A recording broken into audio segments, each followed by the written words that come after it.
Hey guys, in this video I'm going to show you how to cook quickly with your Ninja air fryer. So here's my air fryer. I got some kebab in there.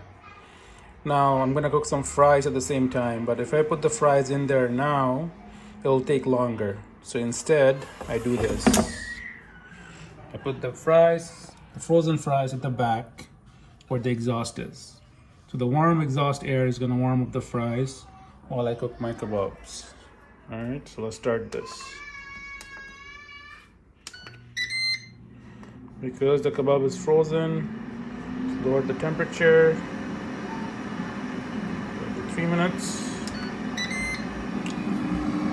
Now, I'm even using the warm exhaust air. It's gonna warm up the fries.